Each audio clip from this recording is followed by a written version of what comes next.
Buenos días, hermanos, ¿cómo están? Espero que se encuentren bien. Vamos a orar y comenzamos con la predicación. Dios mío, gracias por este tiempo que podamos abrir tu palabra con libertad. Señor, que podamos utilizar la libertad para estudiar tu palabra, para predicarla, para proclamarla, y que lo hagamos, Señor, con toda confianza, sabiendo que es tu palabra y que tiene poder en sí misma para dar salvación y crecimiento a las personas, Señor, que la escuchan con un corazón receptivo. Y hoy oramos, Señor, por este tiempo. Sabemos que de aquí se parte todo, Señor. Todo lo que hacemos, todo lo que estamos, Señor, involucrados como iglesia, toda nuestra vida depende de tu palabra y específicamente tu palabra predicada, Señor. Así es como las mismas escrituras lo presentan a lo largo de la Biblia, Señor. Y queremos tomar este tiempo con seriedad, con total disposición, Señor, en nuestro corazón, a luchar contra la distracción, contra cualquier cosa que se interponga entre lo que tú nos quieres decir, Señor. Queremos, Señor, pedir esto con la guía de tu Espíritu Santo, porque sabemos que en nuestra fuerza somos débiles. No podemos prestar atención, no podemos estudiar, no podemos aprender, porque no estamos dispuestos naturalmente hacia esto. Pero pedimos que tu Espíritu Santo haga una obra en el cual, cuando se derrame tu palabra, pueda ser dulce, Señor, pueda ser ese alimento que no estemos apurados en terminar, sino que podamos disfrutar cada una de las expresiones que aparecen en los textos, en tu palabra, Señor. Utiliza mi vida, Señor, utiliza en esta mañana. Te pido la gracia para poder hablar a mis hermanos y que seas tú, Señor, obrando. En el nombre de Cristo Jesús, amén. Estamos estudiando el libro de los Salmos, pero antes quiero llevarte a un pasaje que se relaciona con el tema que vamos a tocar en Salmo capítulo 2, y es en Filipenses, y después vamos a ir a otro en Romanos. Dice Filipenses capítulo 2. Te meto un poquito en el contexto. La iglesia de Filipos era una iglesia ejemplar en muchas áreas, pero había algunos problemas que Pablo está tratando. Y uno de esos problemas eran las motivaciones, por qué hacían lo que hacían, ¿no?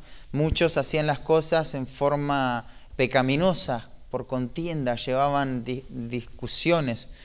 Y Pablo les va a decir que no hagan nada por contienda, sino que con humildad lo hagan, que no piensen más de sí, que no tengan un alto concepto de su propia importancia personal, sino que se entreguen y renuncien a cualquier ambición personal egoísta y se entreguen al amor, al servicio por amor, como Cristo. Y ahí está el ejemplo, ¿no? Cristo que se humilló al hacerse hombre, primer descenso, y segundo descenso, se hizo hombre y fue obediente hasta la muerte y muerte de cruz. Una humillación sin igual, ¿no? Pero el versículo 9 es donde quiero poner un poquito la atención. Dice, por lo cual Dios también le exaltó hasta lo sumo y le dio un nombre que es sobre todo nombre.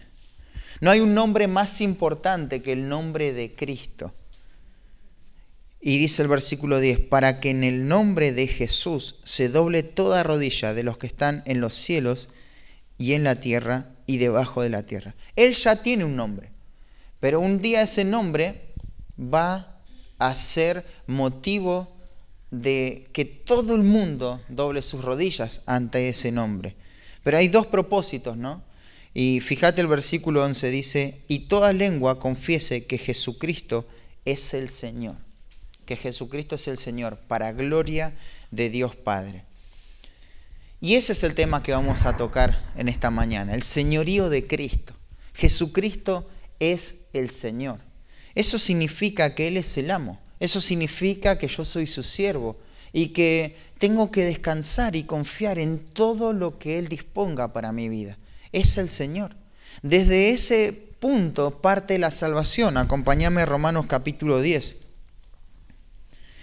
Versículo 9, dice que si confesares con tu boca que Jesús es el Señor y creyeres en tu corazón que Dios le levantó de los muertos, serás salvo.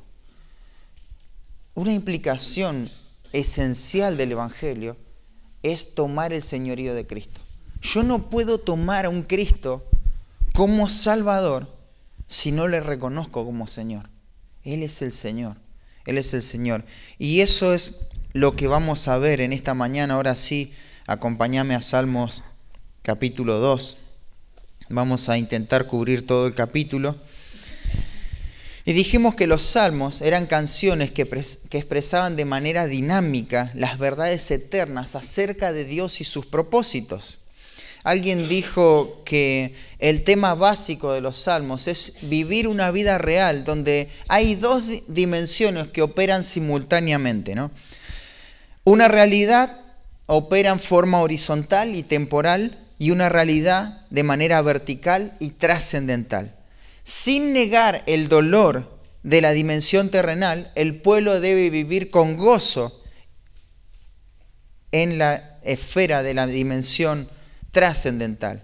O sea, los salmos es en esto lo que te van a siempre posicionar. Te van a mostrar la realidad de la vida, los sufrimientos, los acontecimientos, pero no se quedan en las pequeñeces, miran algo más grande, miran un propósito mayor, y eso es como lo presentan los salmistas, ¿no? Además de la información que añadimos en la introducción el domingo pasado, quiero añadir un poco más. Hay diferentes clases de salmo. Dijimos que la recopilación que estamos estudiando comprende desde el capítulo 1 hasta el capítulo 41. Sin embargo, dentro de los libros de los salmos, tenemos salmos de sabiduría, que ese fue el salmo que estudiamos el domingo pasado. Hay salmos de alabanza también, salmos de lamento personal y de lamento nacional, salmos de acción de gracias, salmos de confianza, salmos de realeza, salmos imprecatorios, salmos de memoria por la salvación, salmos de peregrinos, salmos mesiánicos y algunos otros salmos más. Hay algunos detalles más. El domingo que viene Johnny nos va a dar detalles sobre cómo entender el contexto histórico de los salmos. Pero déjame decirte algo más en cuanto a este salmo que vamos a estudiar en esta mañana. Tenemos que reconocer, por lo que dice Lucas, capítulo 20, versículo 42, que David es el autor de este salmo. Claro, vos mirás el salmo y en ningún lado dice David, pero los autores del Nuevo Testamento reconocieron que David era el autor de este salmo. Debemos aclarar que aunque David fue el autor, todo lo que dice no parece encajar perfectamente en su vida, ¿no? De hecho, él habla de alguien más. Él toma parte de sus experiencias y él las relaciona con algo mayor que él, y es Cristo. De hecho, en el libro de Hechos de los Apóstoles, capítulo 13, Pablo va a decir que este salmo se refiere a Cristo. Y este es un salmo mesiánico. Tenemos que tener mucho cuidado a la hora de estudiar este salmo, porque te dije que hay diferentes categorías de salmo. Bueno, acá tenés un salmo de realeza, un salmo mesiánico, un salmo que habla acerca de la teología propia, o sea, los atributos de Dios. Un salmo que habla en cuanto al señorío, al gobierno universal de Cristo. Un salmo que te abre la puerta hacia el futuro, en cómo va a ser ese reino universal. Y es un salmo que nos va a llevar con la doctrina para todas partes, ¿no? Pero siempre dirigido en un solo propósito, ¿no? Ahora, ¿cómo es que David pudo haber escrito algo así? Bueno, David conocía la ley de Dios. En primer lugar, porque lo que tenía que hacer el rey, su tarea principal, era copiar la ley. Todos los días de su vida él tenía que estar escribiendo la ley. ¿Y sabes qué tenía que hacer cuando termine de copiar la ley? Tenía que leer la ley.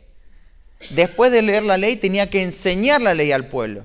O sea que podemos decir que un rey estaba inmerso en la ley de Dios.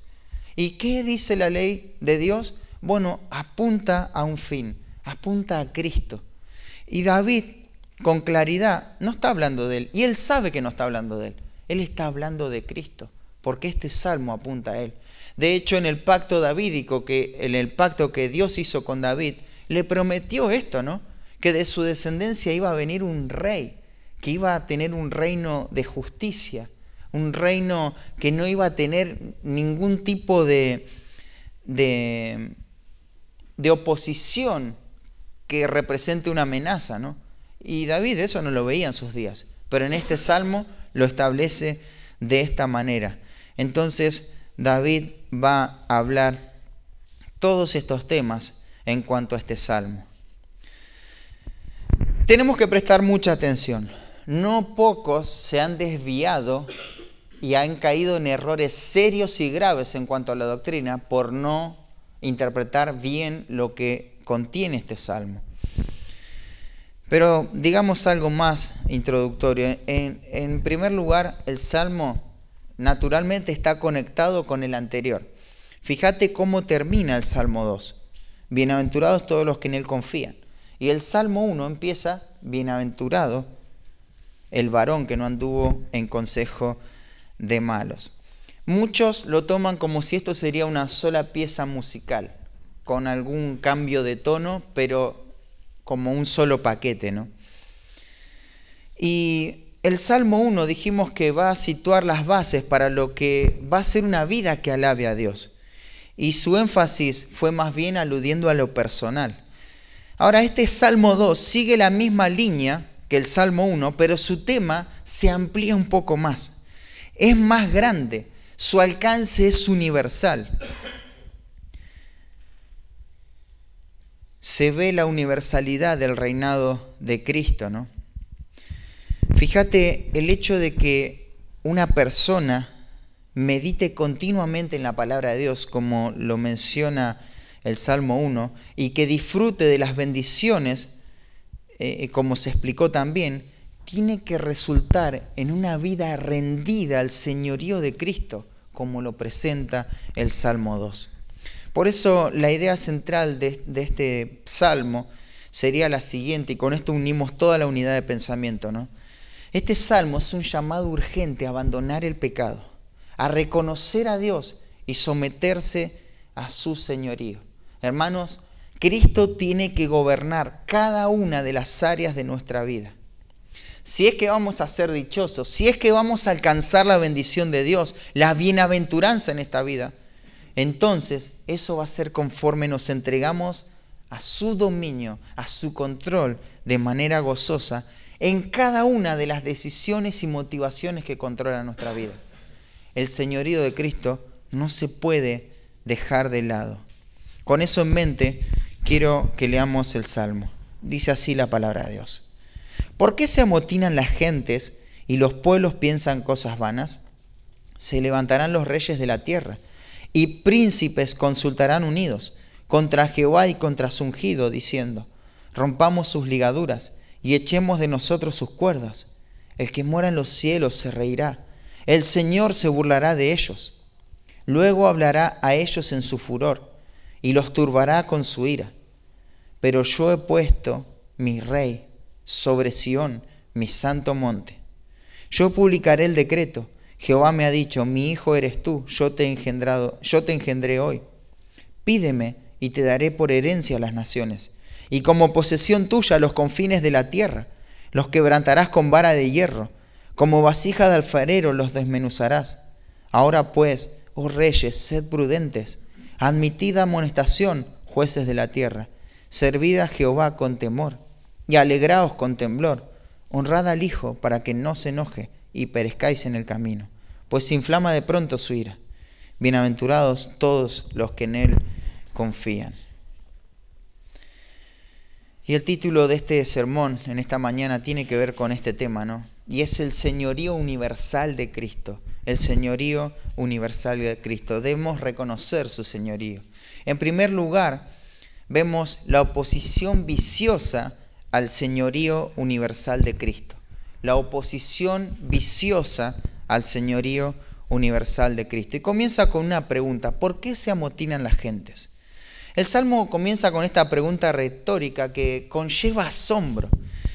no es que no se comprenda el porqué de lo que está sucediendo. Lo que expresa es un sinsentido de lo que está aconteciendo, ¿no? Y va a decir, ¿por qué se amotinan? Esta palabra amotinan, literalmente, describe las acciones de los caballos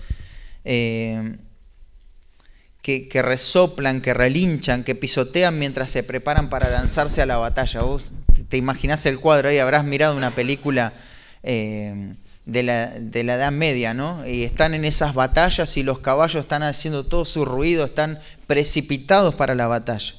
Bueno, de esa manera la gente se está precipitando contra Dios. Es una reunión tumultuosa, la gente está enojada, sus emociones se desatan violentamente. Todo el mundo está respirando odio hacia Dios. Sin embargo, esto no se hace a ciegas. No es que ellos van de manera ciega a querer hacer guerra contra Dios, sino que la palabra sugiere también conspiración. Acá hay una metodología que se sigue, hay una planificación estratégica de todo el mundo para pelear contra Dios. Y ves esa planificación, dice, los pueblos piensan cosas vanas. Ellos están pensando en la manera en cómo llevar adelante sus propósitos, sus metas en contra de Dios. Piensan, esa palabra piensan es muy interesante porque es la misma palabra hebrea que estudiamos en el Salmo 1 cuando habla de día y de noche, meditará en ella, ¿no? Es la palabra meditación. Esto es una locura. De acuerdo al Salmo 1, deberían estar meditando en la palabra de Dios, pero piensan cuidadosamente, meditan sobre cosas vanas. Lo que ocupa su mente son cosas vacías, cosas que no tienen sentido. Claro, es que es la palabra de Dios lo que va a ocupar mi meditación o va a ser la vanidad de esta vida. ¿Y por qué esto es vano? Porque ellos se oponen ante un ser que no pueden vencer. El mundo inútilmente piensa en torcer el brazo de Dios. Y se van a dar detalles de esta oposición. Fíjate el versículo 2. Dice, se levantarán los reyes de la tierra y príncipes consultarán unidos. Vemos un mundo que rechaza a Dios, que está en oposición a Dios, que odia a Dios. Claro, ellos se odian entre sí también, pero si se trata de oponerse a Dios, en ese caso se unen. Me acuerdo de una frase que en realidad es un proverbio árabe, que dice, el enemigo de mi enemigo es mi amigo. Y así se maneja el mundo, ¿no? Para oponerse contra Dios. Este concepto tiene estas dos partes que tienen un enemigo en común. Deberían poder trabajar juntas para obtener una victoria contra él, ¿no? Y tienen un objetivo que es claro y preciso. Fíjate, ¿contra quién? Contra Jehová y contra su ungido.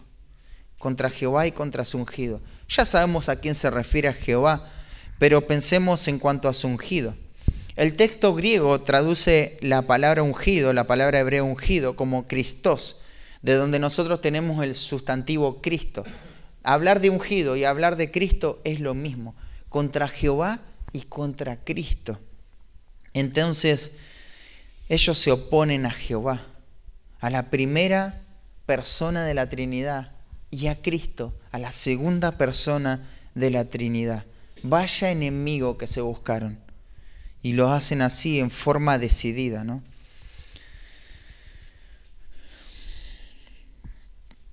Claro, ¿cómo es que David puede ver esto, no? Porque este es el patrón del ser humano. Por eso la oposición viciosa. Cuando David hacía la voluntad de Dios, ¿qué encontraba? Oposición, ¿no? Lo perseguían, reyes también tramaban en contra de él. Y él veía este patrón. Toda la humanidad tiene este mismo patrón.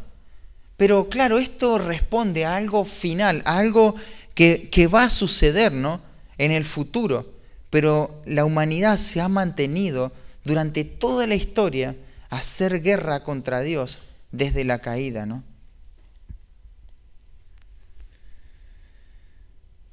El mundo se encamina hacia esto. Todo se está preparando para esto. Todo es el rechazo contra Dios. Mira, el mundo no tiene nada en contra de la religión. Fíjate que no es que ridiculizan o están en contra de religiones. Ahí con Rebe hablábamos esta semana y me compartía algo que se ridiculizó en cuanto a la Santa Cena, ¿no? Yo no lo vi, pero fíjate que no es que se habla en contra de una práctica budista, sino que el problema es con Dios. El problema es Dios, porque eso inquieta y perturba la mente y los corazones de las personas. Y la gente intenta hacer esto desde siempre. ¿Y qué es lo que quiere hacer? Fíjate lo que se proponen hacer. Versículo 3. Dicen, rompamos sus ligaduras y echemos de nosotros sus cuerdas. Literalmente es, rompamos sus cadenas y arrojemos de nosotros sus cuerdas, ¿no? Quitemos esos grilletes que nos han puesto. Los reyes comparan el gobierno del Señor y del Mesías como si estuviesen encarcelados, como si estuviesen en prisión, ¿no?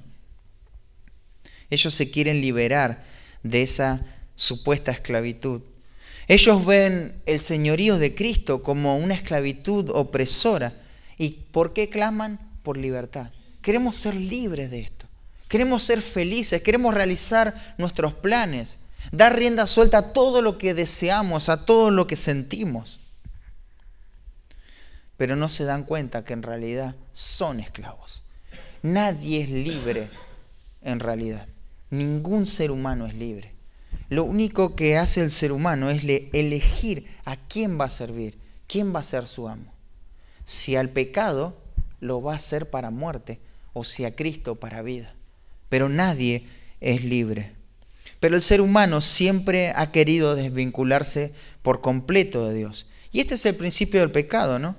Ahí cuando Adán estaba en Edén, esto fue lo que ocurrió. Dios dijo, no comas de este árbol. Pero el hombre comió del árbol que Dios le prohibió. Lo que sucedió allá en el Edén no fue una lucha de criterios, a ver qué árbol era mejor para comer. No, porque vos imaginate, estaban en Edén. ¿Los frutos de los demás árboles eran buenos? Claro que sí, ¿no? Y podían gozar de todo lo demás. Sin embargo, ahí había un reclamo ¿de qué? De la propia autonomía. Lo que está en puja no es cuán dulce es este fruto, sino quién tiene el control. La voluntad de quién se va a hacer. La voluntad de quién va a ser obedecida. Si la voluntad de Dios o la voluntad del hombre. El hombre no quiere estar atado a Dios. Entonces lo que hace es reclamarle su propia autonomía. Y tenemos que ver el pecado de esta manera, hermanos. Porque de esta manera nos vamos a dar cuenta qué tan grave es el pecado. El pecado lo podemos definir como el reclamo a Dios de nuestra propia autonomía, de nuestros propios derechos. Ese es el principio del pecado. Cuando yo quiero vivir una vida independiente de Dios, de sus principios, de la iglesia, estoy viviendo en pecado.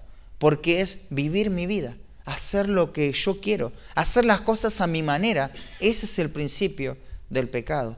Y eso es lo que el hombre ha estado queriendo hacer desde la caída. Ahí en 1 Samuel, capítulo 8, yo te lo leo. ¿Recordás la escena cuando el pueblo de Israel ya no quiere que Dios gobierne sobre ellos, sino que ellos piden un rey? Y Jehová le dijo a Samuel, oye la voz del pueblo en todo lo que te digan, porque no te han desechado a ti, sino a mí me han desechado, para que no reine sobre ellos. El pueblo de Israel no quiere que yo reine sobre ellos. Ellos quisieron romper las ligaduras, las cuerdas. Cuando el Señor se dirige ahí a Jerusalén, contó una parábola relacionada con esto, ¿no? Ahí en Lucas 19, que revela el sentir de estos primeros 2 versículos. Él les va a contar esta parábola. ¿Te acordás de este rey que se había ido a lejos y los que había dejado a cargo, los conciudadanos, que habían clamado, no queremos que éste reine sobre nosotros? Y ese es el clamor del ser humano. El problema es con Dios. No queremos que Dios gobierne nuestra vida. No queremos que Él sea el Señor, que Él la dirija. Y esa es una oposición viciosa que todo ser humano tiene. Ahí en Hechos capítulo 4, vimos algo hoy en la mañana en la cena. Pero acompáñame a Hechos capítulo 4.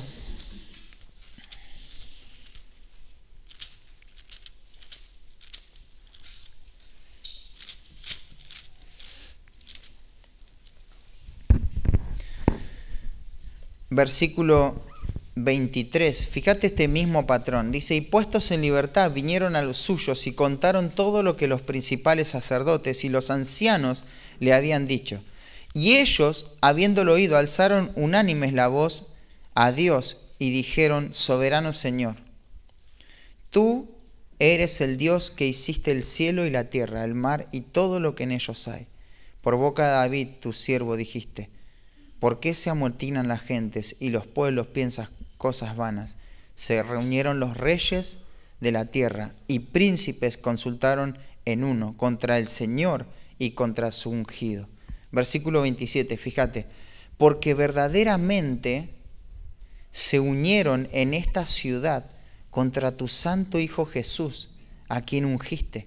Herodes, Poncio Pilato, con los gentiles y el pueblo de Israel. Fíjate la unión, la unidad de esta gente.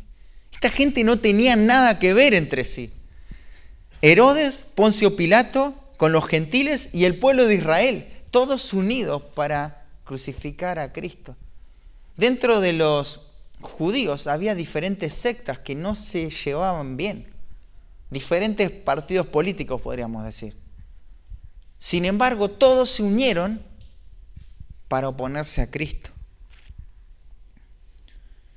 Fíjate ahí en Lucas 23, versículo 10. Dice, y estaban los principales sacerdotes y los escribas acusándole con gran vehemencia a Cristo. Los principales sacerdotes y los escribas.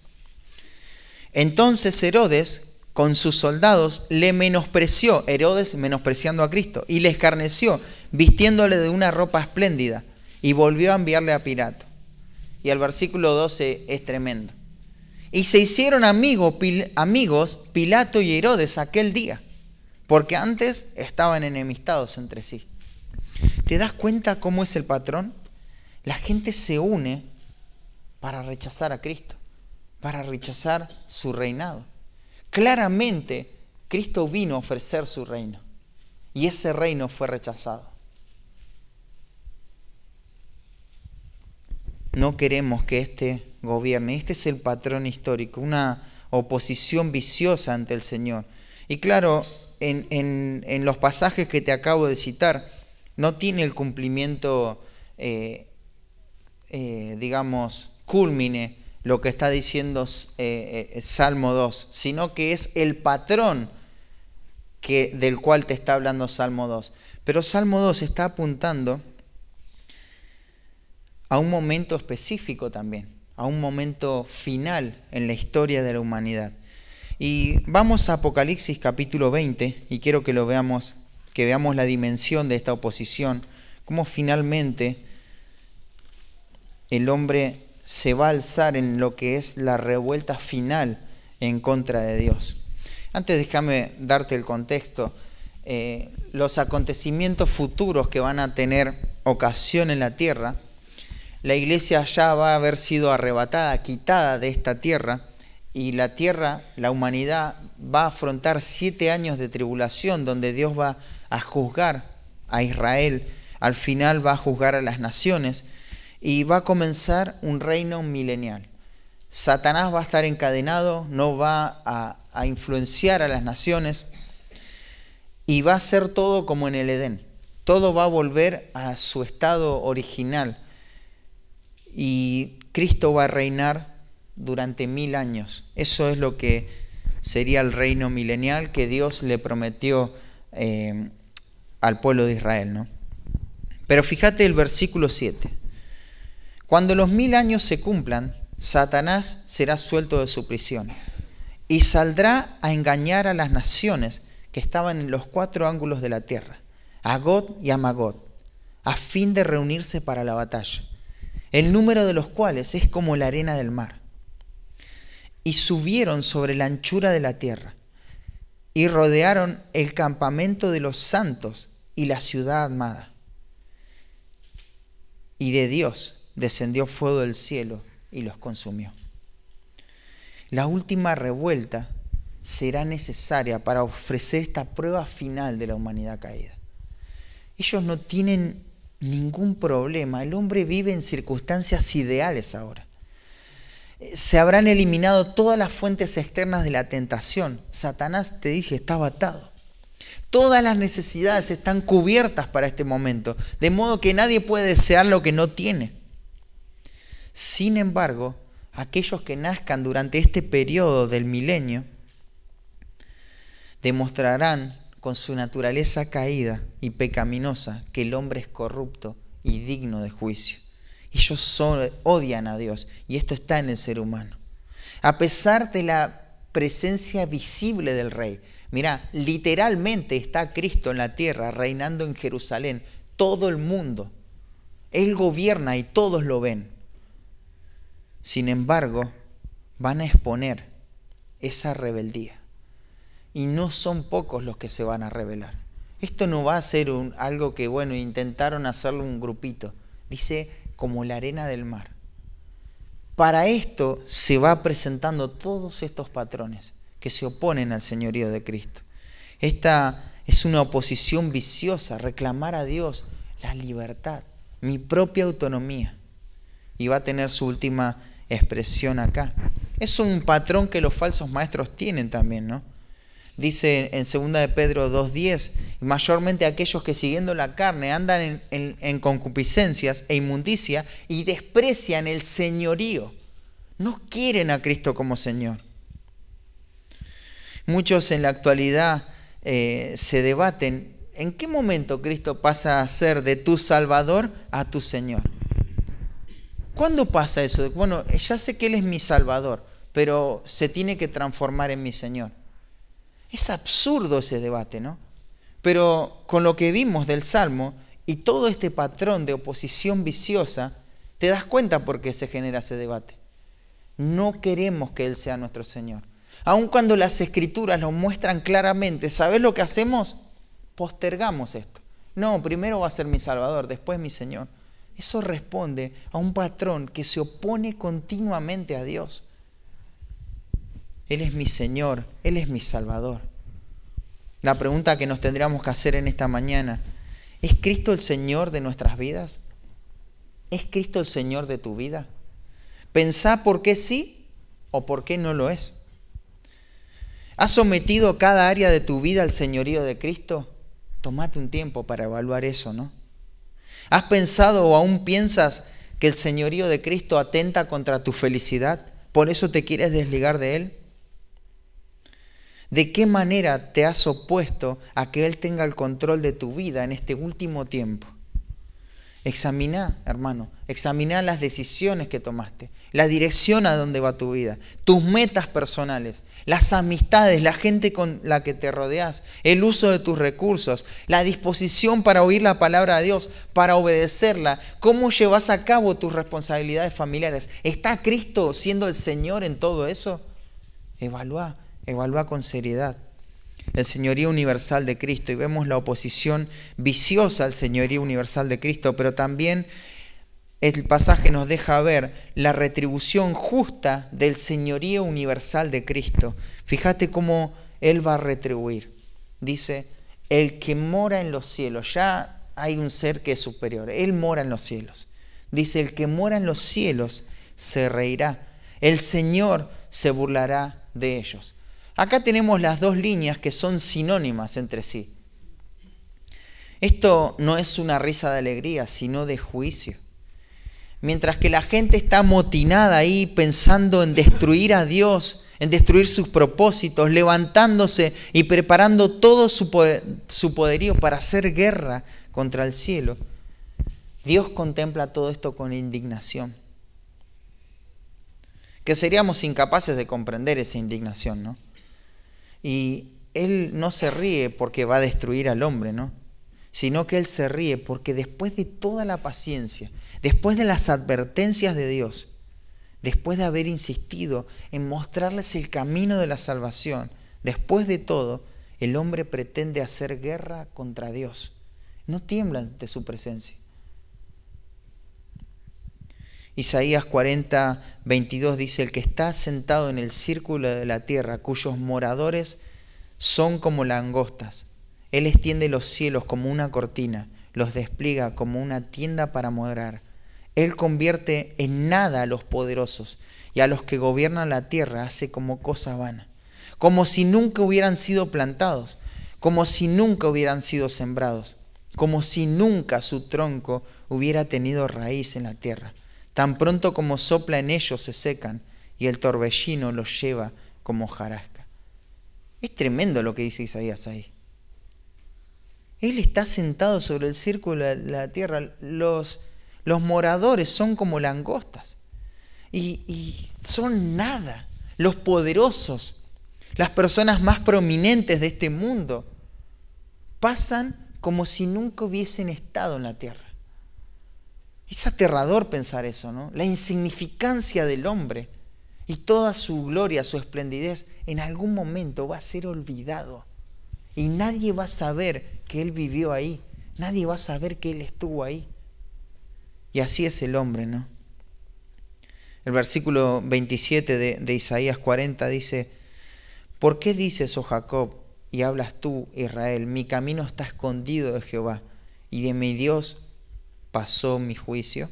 ¿No has sabido, no has oído que el Dios eterno es Jehová, el cual creó los confines de la tierra, no desfallece, ni se fatiga con cansancio, y su entendimiento no hay quien lo alcance?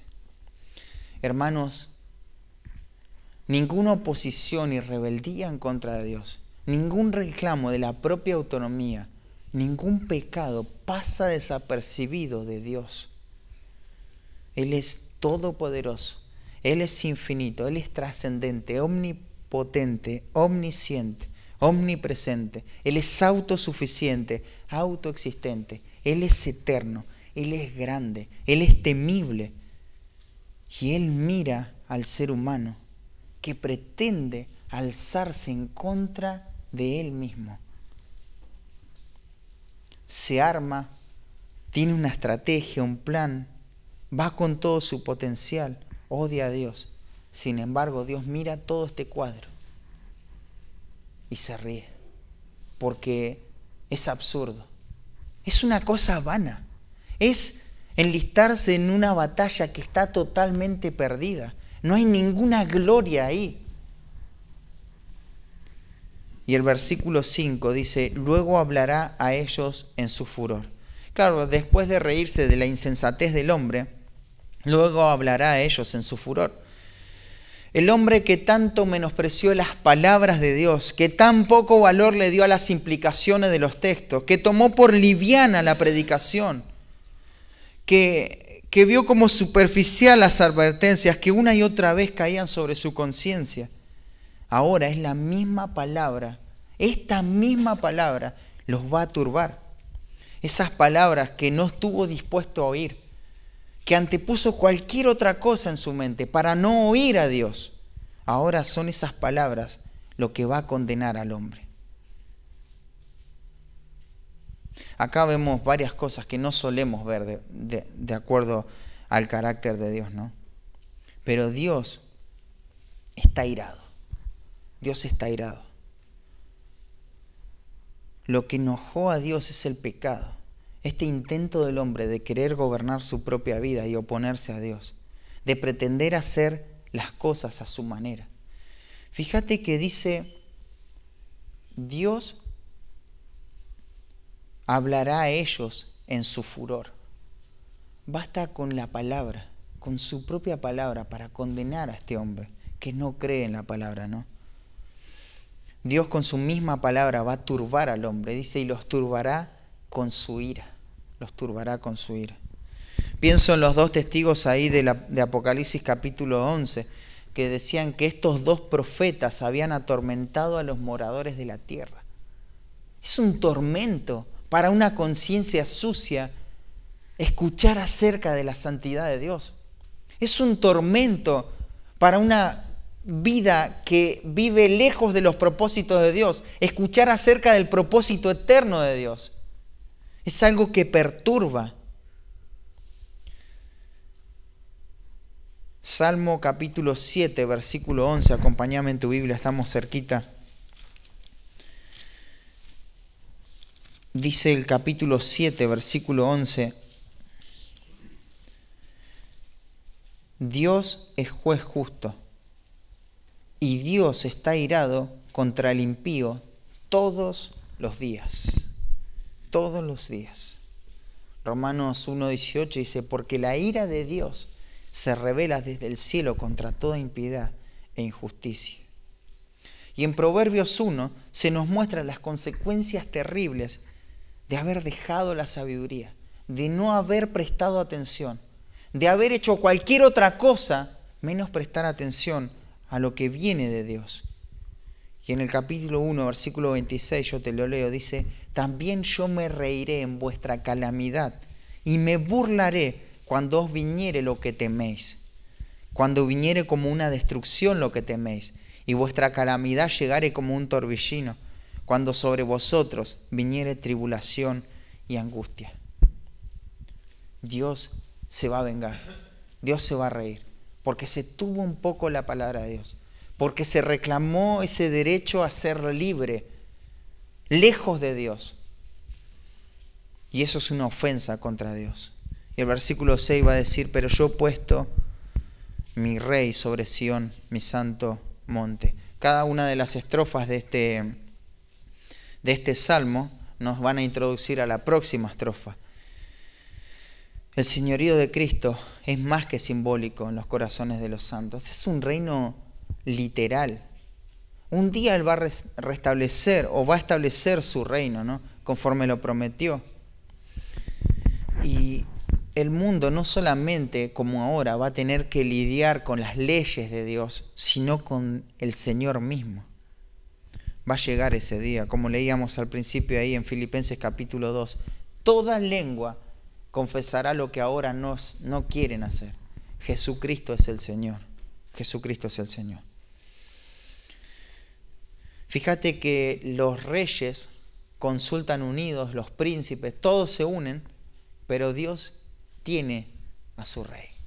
Dios tiene a alguien que va a gobernar como Él quiere que gobierne. Hermano, la pregunta es, ¿pensás que tu vida no sometida al señorío de Cristo va a pasar desapercibida?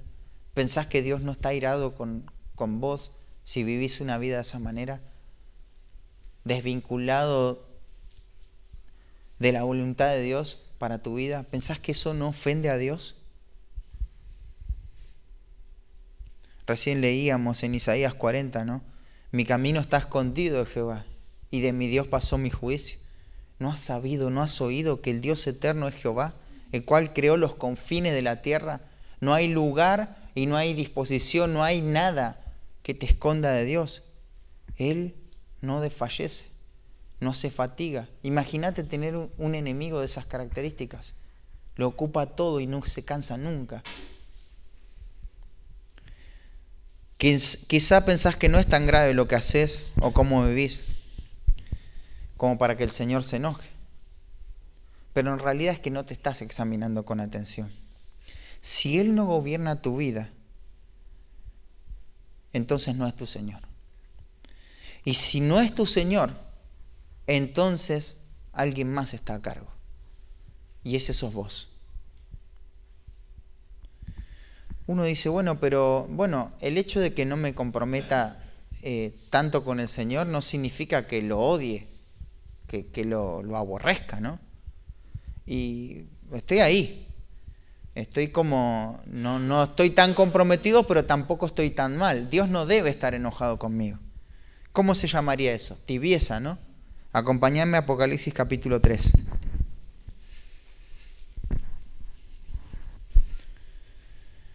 Apocalipsis 3, 16 dice, pero por cuanto eres tibio y no frío ni caliente, te vomitaré de mi boca. Por cuanto eres tibio, ¿no? Y no frío ni caliente, te vomitaré de mi boca. Es lo mismo, es lo mismo. La tibieza no tiene lugar, no tiene lugar. Es el señorío de Cristo o el rechazo de Cristo. Él es el Señor de mi vida o me opongo a Él y tengo que esperar las consecuencias. ¿Cuáles son los pecados que el Espíritu Santo expuso en los cuales estás ofendiendo su señorío sobre tu vida? ¿Cuáles son esos pecados? Te animo a pensar, hermano, porque esto no es algo que podemos ser descuidados en esto. Tenemos que ser muy serios a la hora de examinar nuestro corazón. El señorío universal de Cristo, entonces, vimos la oposición viciosa al señorío universal de Cristo. Vemos la retribución justa del señorío universal de Cristo, pero en tercer lugar, la autoridad legítima del señorío universal de Cristo. Fíjate cómo es esta autoridad legítima. Primero es por un decreto eterno. Dice, yo publicaré el decreto. Cristo no es el Señor porque el hombre así lo reconozca. Cristo es el Señor porque Dios mismo ha decretado que sea de esta manera. Él es el Señor. En Job capítulo 23, versículo 13 dice, pero si Él determina una cosa, ¿quién lo hará cambiar? Su alma deseó e hizo. El consejo de Dios permanece y Dios va a hacer todo lo que quiere, ¿no? De acuerdo a Isaías capítulo 46 también. La autoridad de Cristo como Señor viene delegada de parte de Dios Padre. Él decretó esto. Es un decreto de Dios. Y los decretos de Dios, podríamos hablar muchísimo en cuanto a esto, pero es irrevocable esto. Esto corresponde a la soberanía de Dios. Pero no solamente Él tiene esta autoridad legítima de señorío por el decreto, sino que también por la relación estrecha con Dios. Jehová me ha dicho, mi hijo eres tú. Claro, esta expresión denota cercanía, una comunión íntima. Acá tenés el seno de la Trinidad y está esa comunión que no podemos dimensionar, ¿no? Que nunca experimentamos. Pero hay una comunión íntima. Mi hijo eres tú. ¿Te acordás cuando el Padre clamó esto acerca del Hijo? Este es mi Hijo amado. En Él tengo complacencia. Claro, Dios mira a todo el mundo y no hay algo que le complazca, porque tiene que responder al carácter de Él. Pero cuando mira al mundo y está Cristo encarnado ahí, dice, este sí. En este tengo complacencia. Este alcanza el propósito que yo tengo para todo el hombre. Él hace lo que a mí me agrada, ¿no? Y Jesucristo mismo dijo, no me ha dejado solo el Padre, porque yo siempre hago lo que a Él le agrada. Y hay una expresión ahí, dice, mi hijo eres tú, yo te he engendrado hoy. Primero, esto no significa que hubo un momento en el cual Cristo no existía, ¿no? Bueno, tenemos que entender que debido a que el Padre es eterno, el Hijo es eterno. Claro, un papá tiene la cantidad de años como papá de acuerdo a la cantidad de edad que tenga su hijo, ¿no? Pero si su papá es eterno, eso significa que su hijo es eterno. Y entonces no hay un momento en el cual inicie Cristo, ¿no? Él no es un ser creado. Lo más probable es que esta expresión se refiere a la encarnación de Cristo. Cuando dijo, mi hijo eres tú, yo te he engendrado hoy. Y esa encarnación de Cristo la podemos ver ahí confirmada en su resurrección. Esta relación es con Dios Padre, es legítimo hijo de Dios, porque Él resucitó entre los muertos. Así lo interpreta Pablo en Hechos capítulo 13. Acompáñame ahí en tu Biblia un momento. Hechos 13, 32. Dice, y nosotros también os anunciamos el evangelio de aquella promesa hecha a nuestros padres, la cual Dios ha cumplido a los hijos de ellos, a nosotros, resucitando a Jesús. Fíjate, resucitando a Jesús, como está escrito en el segundo Salmo, mi hijo eres tú, yo te he engendrado hoy. Fíjate, esa promesa es la interpretación de este mi hijo eres tú, yo te he engendrado hoy, tiene que ver con la resurrección de Cristo. Ahí se confirmó la relación filial entre el Padre y el Hijo. Esto es legítimo, es mi hijo legítimo. Claro, si no hubiese sido un hijo legítimo de Dios, no hubiese podido resucitar. Pero hay algo que capaz te llamó la atención. Dice Salmos... está escrito en el Salmo 2. No, está bien. Estamos hablando del Salmo 2, ¿no? Listo. Entonces no hay ningún problema.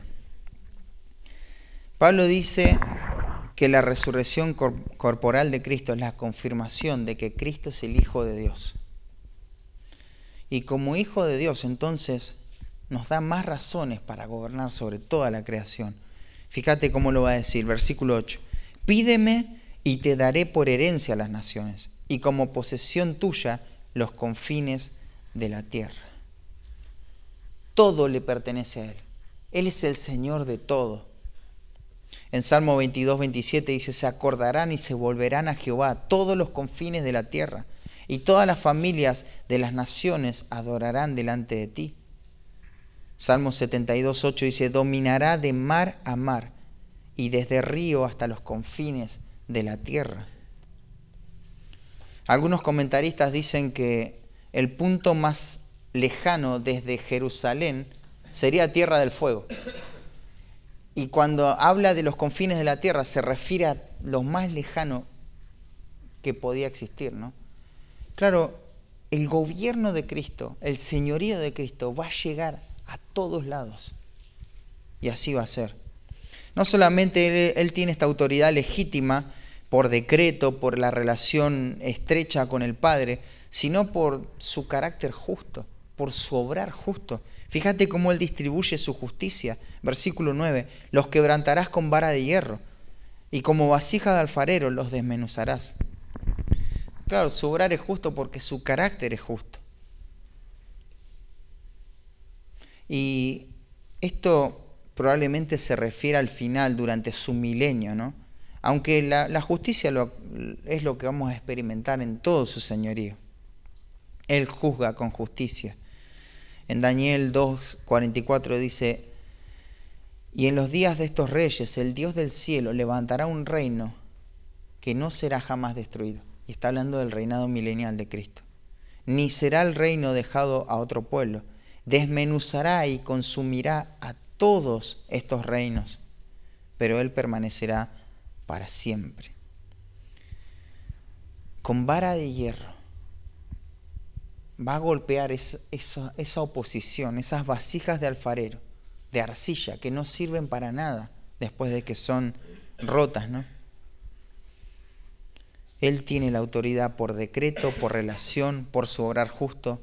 Todo esto da su autoridad para su señorío en la creación.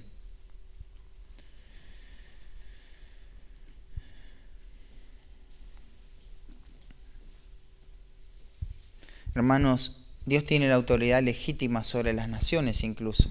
Ahí en Apocalipsis se dice que un día Él va a juzgar a las naciones. Muchos gobiernos piensan que por su poder van a quedar impunes, ¿no?, delante de Dios, pero no es así. Cada persona que ha representado un cargo de autoridad en una nación va a ser juzgado delante de Dios. Él tiene toda la autoridad. ¿De qué manera estamos reconociendo su autoridad, la autoridad de su señorío en nuestras vidas? ¿De qué manera decimos, bueno, si Dios dice lo voy a hacer, porque Él tiene la autoridad a gobernar? Él tiene la autoridad por creación, Él tiene la autoridad por redención, Él tiene la autoridad sobre mi vida. ¿De qué manera reconozco esto? Esto no es algo de poco valor, hermanos. Lo decretó Dios a esto. Esto es algo decretado por Él. Esto responde a su relación estrecha con el Padre. Esto responde a su justicia eterna. Entonces, el señorío universal de Cristo, vimos la oposición viciosa al señorío universal de Cristo, la retribución justa del señorío universal de Cristo, la autoridad legítima del señorío universal de Cristo y el llamado incisivo del señorío universal de Cristo en cuarto lugar. El llamado incisivo del señorío universal de Cristo. Versículo 10 dice, ahora pues, oh reyes, sed prudentes, admitid amonestación, jueces de la tierra. Sed prudentes, esto es, consideren las consecuencias de emprender un camino en oposición a Dios. No hagan guerra contra el cielo, desistan de esta idea. Dice, admitid, déjense enseñar, ¿no? Tu guerra no puede tener éxito. Tu reclamo no puede tener éxito. Tu vida como la estás llevando no puede tener éxito delante de Dios. No puede. Vas a perder. Esto es algo que cada uno debe pensar, ¿no? En forma personal. ¿Es prudente seguir la vida que sigo siendo que Cristo es el soberano Señor? ¿Es prudente que yo viva como estoy viviendo? Pensalo ahí. Medita en tu mente. ¿Es prudente que tome las decisiones que estoy tomando? ¿Es prudente que no corte con el pecado de una forma radical en mi vida? ¿Es prudente que siga esa vida religiosa que me ha acompañado por años? ¿Es prudente seguir así? ¿Es sabio seguir postergando ese rechazo sutil al Evangelio y sus implicaciones, siendo que el Señor es justo y va a destruir a sus enemigos? ¿En verdad quiero ser tan imprudente de posicionarme como enemigo de Dios? ¿Creo que eso es algo liviano? Versículo 11 dice, servid a Jehová con temor y alegraos con temblor.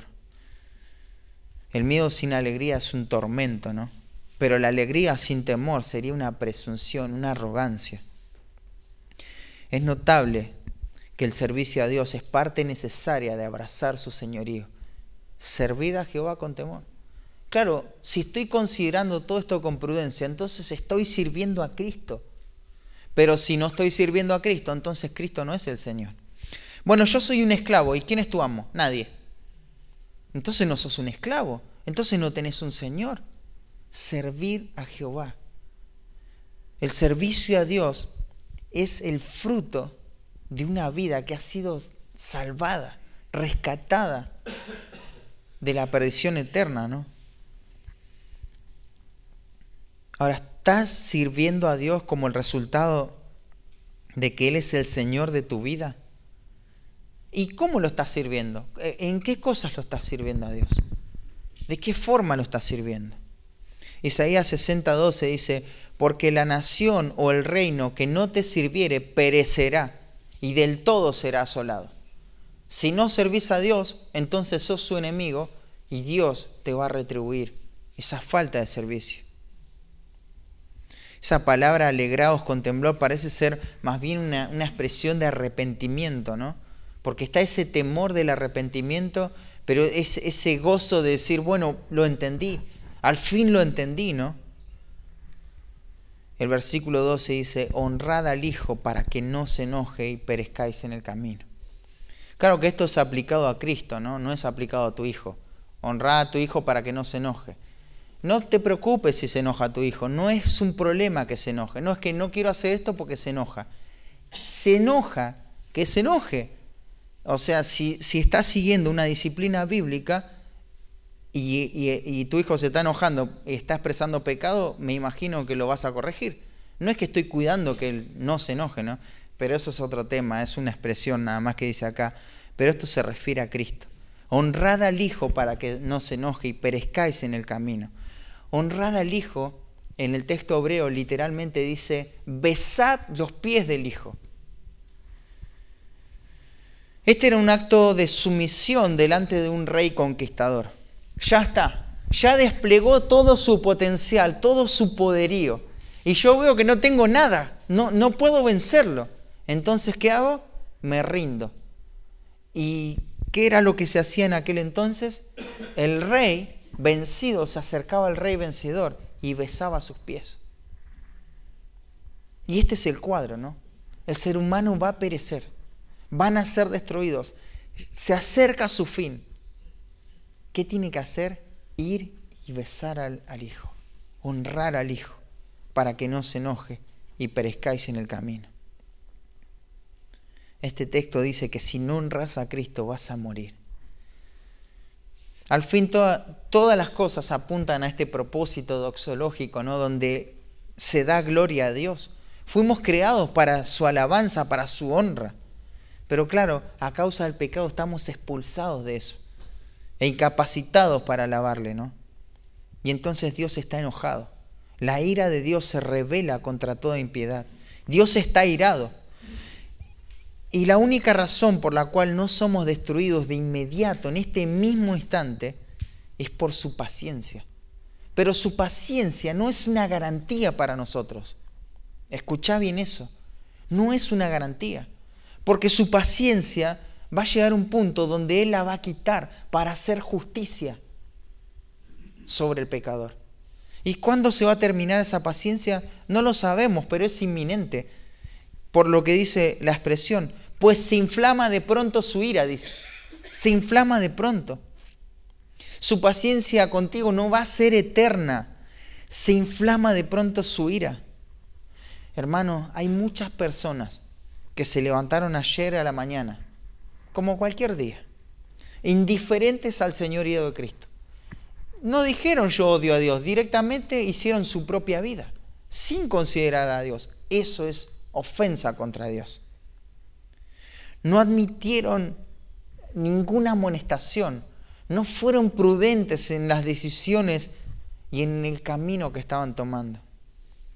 Pero no terminaron el día, pasaron a una eternidad de tormento, como cualquier otro día, pero se inflama de pronto su ira. Jonathan Edwards dice que nosotros estamos caminando sobre un piso de hielo muy delgado, que está todo agrietado, todo rajado, y esa es la misericordia arbitraria de Dios. ¿Por qué estamos caminando ahí y no se derrumba todo y somos destruidos eternamente? No lo sabemos. No sabemos por qué Él no nos destruye. Él soberanamente no lo hace. Pero no podemos tentar al Señor de esa manera y oponernos ante Él. Dios es juez justo. Él está irado contra el impío todos los días de su vida. Y fíjate cómo el Salmo 7 lo presenta en los siguientes versículos. Dice, si no se arrepiente, Él afilará su espada. Armado tiene ya su arco y lo ha preparado. Asimismo ha preparado armas de muerte y ha labrado saetas ardientes. He aquí el impío concibió maldad y se preñó de iniquidad y dio a luz engaño.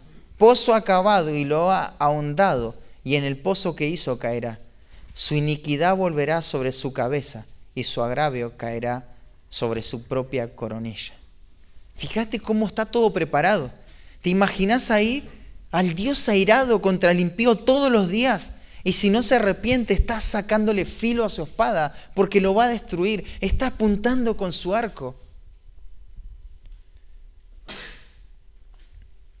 ¿Pensás verdaderamente, no, que Dios no tiene razones suficientes para condenarte? ¿No tiene razones suficientes para condenarte?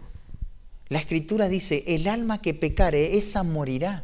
¿Has pecado? Ya tiene razones suficientes para la condena. Tenés que acudir a Cristo. No podés seguir viviendo una vida tan imprudente. ¿Sabes lo que es ser prudente? Es calcular las consecuencias de mis decisiones ahora. Eso es ser prudente. Bueno, calculo que puede pasar esto, entonces decido así. No vivas una vida a la deriva. Vení a Cristo en fe y arrepentimiento. Reconoce que Él es el Señor. Honra al Hijo. Él pagó el precio por tus pecados en la cruz del Calvario. Y puede rescatarte de esa vida inmoral o esa vida religiosa que llevas. Y te digo, no importa el tiempo que estés asistiendo a la iglesia. Si el Señor no es tu Señor, si Cristo no es tu Señor y tu Salvador, te estás dirigiendo a tu propia destrucción. Te estás dirigiendo a tu propia destrucción. Al final el Salmo parece que después de estas 4 estrofas hay una entonación final que me imagino que fue en tono alegre y cambia el ritmo de la música acá y dice, bienaventurados todos los que en Él confían. ¿Qué es confiar en Cristo? Bueno, confiar en Cristo es la misma felicidad, es la misma dicha. Las ligaduras de Dios no son gravosas, hermanos. Claro, uno dice, bueno, voy a estar atado a todo de Dios porque si no me va a destruir, así que sí o sí voy a reconocerlo como Señor. No, mira, si lo reconoces como Señor, vas a vivir una vida feliz. No es verdad No es verdad que seguir a Cristo es un camino donde toda tu felicidad y todo está en contra tuyo. No, no, no. Seguir a Cristo es la verdadera vida. Y estás llamado a vivir la verdadera vida, a gozar de la verdadera vida. Pero de la única manera que lo vas a poder hacer es reconociendo el señorío de Cristo sobre tu vida. Eso es ser bienaventurado, ¿no? El mundo reclama su propia autonomía y libertad de Dios, pero eso es una vida de destrucción que lleva a la esclavitud, ¿no? Que lleva a la destrucción. Nadie es libre, hermanos. O elegimos servir a Cristo o elegimos servir al pecado. Si servimos a Cristo, vamos a ser bienaventurados. Ya te expliqué el domingo pasado todo lo que implica esta palabra bienaventurados. Esa es la vida que te espera si reconoces su señorío. Ahora, ¿qué implica que Él sea el Señor? Bueno, que yo le voy a obedecer sin excepción. Voy a decidir e incorporar en mi vida esas cosas que tengo que hacer. Y voy a dejar lo que tenga que dejar. Todo lo que Él me pida, si lo veo que Él me lo está pidiendo, lo voy a obedecer. Eso implica que Él es tu Señor. Y la pregunta final es, ¿estás dispuesto a ofrecerle toda tu vida en sacrificio vivo como reconocimiento de su señorío? Nuevamente, ¿estás dispuesto a ofrecerle toda tu vida en sacrificio vivo como el reconocimiento de tu señorío? Dios, danos la gracia para que así sea en nuestra vida, Señor. Realmente necesitamos de tu gracia. No queremos oponernos a ti, no queremos seguir ese patrón al cual se dirige toda esta humanidad, Señor, en oposición en contra de ti, de tus propósitos, de tu ungido, Señor. Queremos honrar al Hijo, Señor.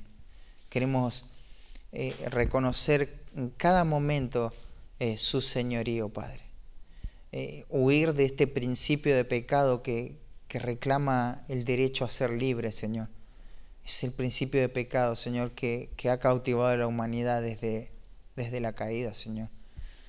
Y queremos escapar de eso, Señor. Queremos estar atados a ti, Señor. Queremos estar ligados contigo, Señor, porque sabemos que es el único lugar donde alcanzamos la bienaventuranza, Señor. Gracias, Padre, por tu palabra nuevamente, y te pido que tú la utilices para hacer lo que ya tú te has propuesto, para traer salvación y crecimiento a tu pueblo. En el nombre de Cristo Jesús. Amén.